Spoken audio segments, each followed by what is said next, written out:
NATO was built in 1949, 75 years of collective defense, 75 years of the most powerful military alliance in human history, holding together through the Cold War, through the fall of the Soviet Union, through September 11th, through Iraq, through Afghanistan, through Russia's invasion of Ukraine. 75 years. And today, on March 16, 2026, Donald Trump threatened to end it, not because of a Russian attack, not because of a Chinese provocation, because the United Kingdom, Germany, France, Japan, and Australia all said the same two-letter word to the President of the United States, no.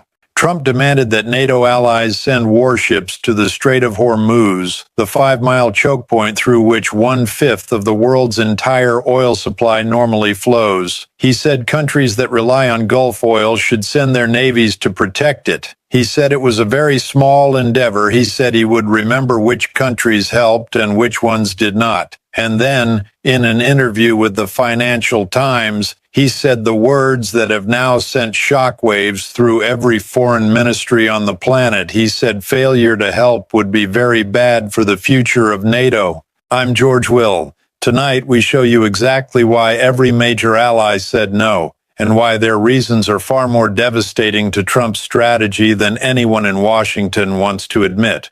We show you what is happening to oil prices right now and exactly what it means for your gas bill this week. We show you the one country that quietly got 2 tankers through the strait while everyone else was arguing, and what that reveals about who is actually winning this crisis. And we show you the 3 words from Germany's government that may be the most important statement made about NATO since the alliance was founded. Stay with us. Let us start with Germany, because Germany's response was not a diplomatic maybe. It was not a careful we are considering our options. Germany's Chancellor Friedrich Merz sent a spokesperson to the cameras who delivered 3 words that have never been said about a NATO request in 75 years of the alliance's existence.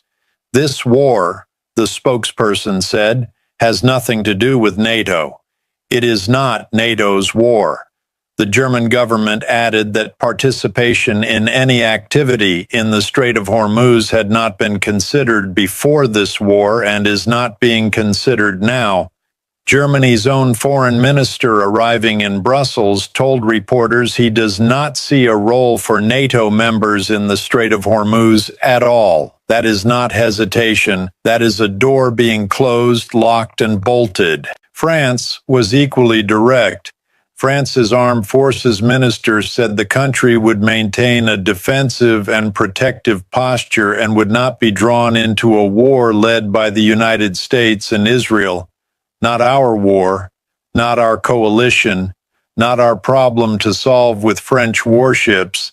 The United Kingdom's Prime Minister Keir Starmer said the UK would not be drawn into the wider war, while simultaneously announcing a £53 million package to help British households struggling with heating oil bills driven up by the crisis. In other words, Starmer is spending government money to protect British families from the consequences of a war his own allies started, while refusing to send ships to help fight it. Japan said its own laws strictly limit overseas military deployments, and suggested operations in the Strait of Hormuz might not even pass legal muster. Prime Minister Takaichi told Parliament directly, "We have not made any decisions whatsoever about dispatching escort ships." Australia said it has not been asked and will not be sending ships. South Korea said it was considering the request, which in diplomatic language means almost certainly no. And Iran's own Revolutionary Guard naval commander responded to Trump's coalition call with 4 words, "Let him send ships." And here is the detail that exposes the full scale of Trump's isolation. It is not just America's allies refusing. The United States Navy itself has been refusing near-daily requests from the shipping industry to escort commercial vessels through the strait. Reuters reported that the U.S. Navy told shipping companies the risk of attacks was simply too high. Trump is demanding that Germany, France, Japan, and the UK send their warships into waters so dangerous that America's own Navy will not enter. That is not a small endeavor. That is a request to send Allied sailors into a shooting gallery that America itself has decided to avoid. But while every Western ally was saying no, one country quietly said nothing, and then did something extraordinary, and what it did tells you everything about who is actually in control of this crisis. While Trump was posting ultimatums on Truth Social and NATO allies were holding emergency briefings, India's Foreign Minister S. Jaishankar sat down with the Financial Times and said something that stopped every analyst in Washington cold. He said India had been in direct negotiations with Tehran. He said those negotiations had already yielded results, and he revealed that 2 Indian-flagged gas tankers had passed through the Strait of Hormuz on Saturday, while every Western nation was still arguing about whether to send warships. 2 tankers through a closed strait without a single shot fired, without a single warship escort, through diplomacy. Iran's own Foreign Minister Abbas Araghchi confirmed on CBS that Tehran has been approached by a number of countries seeking safe passage for their vessels, and that the decision on whether to grant passage is up to the Iranian military. Iran is not blocking everyone. Iran is blocking specifically and deliberately the United States and its allies. Tehran says the strait is open to all except American-affiliated shipping, which means the crisis is not a geographic blockade, it is a political one, and the countries that are not Washington's allies are quietly negotiating their way through it, one tanker at a time. China has said keeping the strait open is important for international trade, while simultaneously importing Iranian oil that flows quite nicely, according to the Stimson Center's Barbara Slavin. Trump threatened to cancel his planned summit with Chinese President Xi Jinping unless Beijing helps unblock the strait. Treasury Secretary Scott Bessent said we will see whether the visit takes place as scheduled. China's foreign ministry said the two sides are still communicating. Translation: Beijing is watching, waiting, importing Iranian oil, and calculating exactly how long it can stay out of this crisis while every Western nation takes the damage. But here is the number that makes every one of these diplomatic calculations personal for you.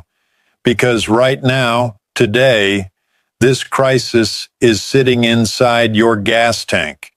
And the math of what comes next is something every American and Canadian family needs to understand. Oil hit nearly $105 a barrel this morning, the highest level since July 2022. U.S. gas prices are now at their highest since October 2023. Diesel is just shy of $5 a gallon. The International Energy Agency stated directly this weekend that the war in the Middle East is creating the largest supply disruption in the history of the global oil market, not the largest in recent years, not the largest since the 1970s oil embargo, the largest in the history of the global oil market. Here is why the numbers keep climbing despite the emergency reserve release. The IEA's 32 member nations agreed last week to release 400 million barrels of oil from emergency reserves, the largest coordinated release in the agency's history.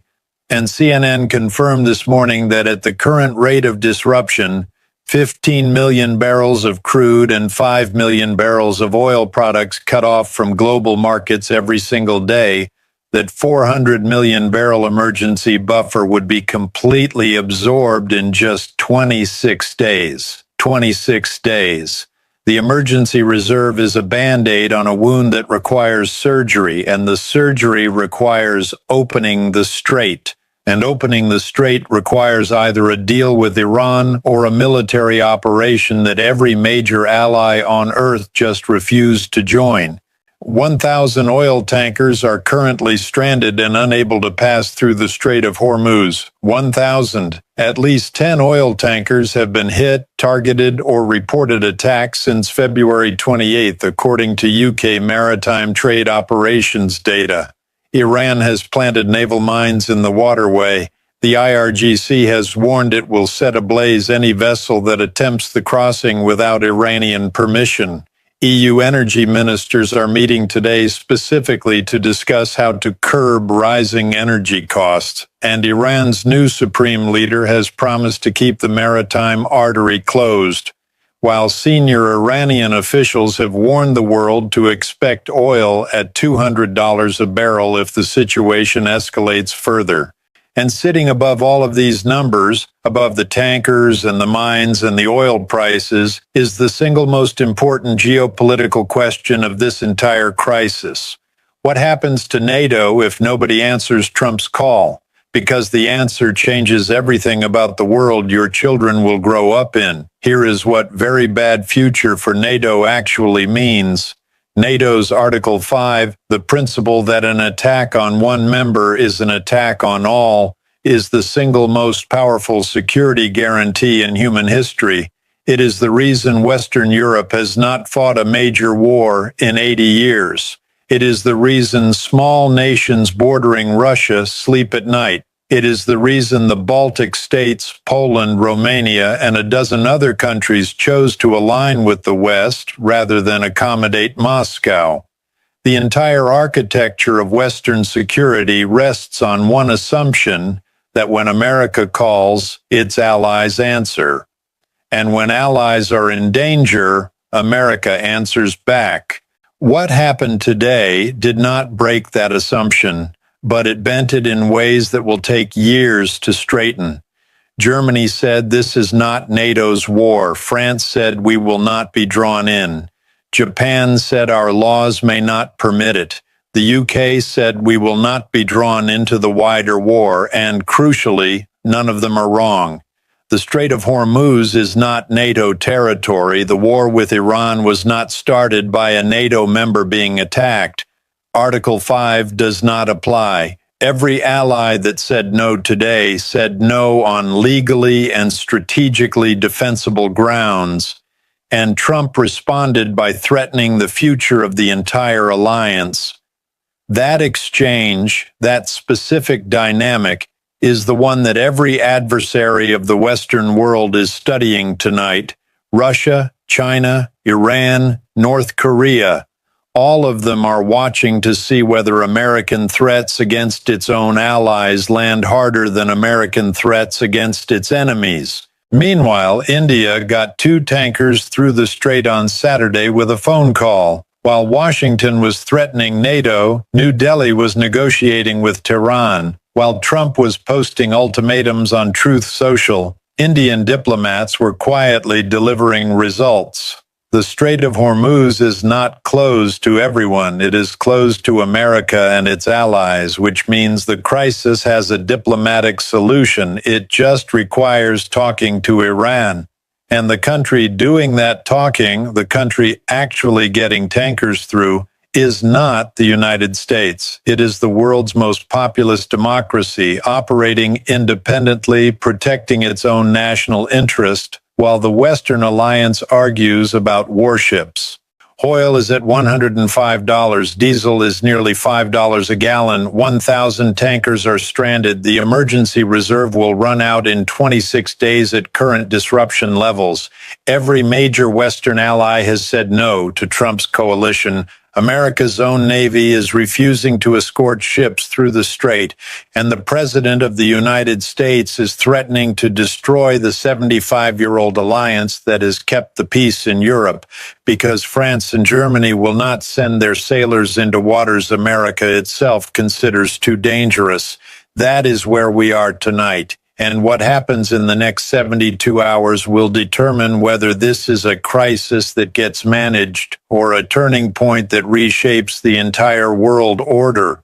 What you just watched is connected to something bigger, something most channels will not touch. That video is on your screen right now. Watch it before it trends. I'm George Will. This has been our breaking investigation into Trump's NATO ultimatum over the Strait of Hormuz. Every fact in this report was verified from NPR, CNN, CNBC, Al Jazeera, the Financial Times, and Kyiv Post, all published in the last 3 hours. Subscribe to Kenny for verified breaking coverage of the stories that are changing your world. Share this video, because what happens in that 5-mile strait in the next 72 hours will determine what you pay for gas, what you pay for food, and what the alliance that has kept the peace for 75 years looks like on the other side.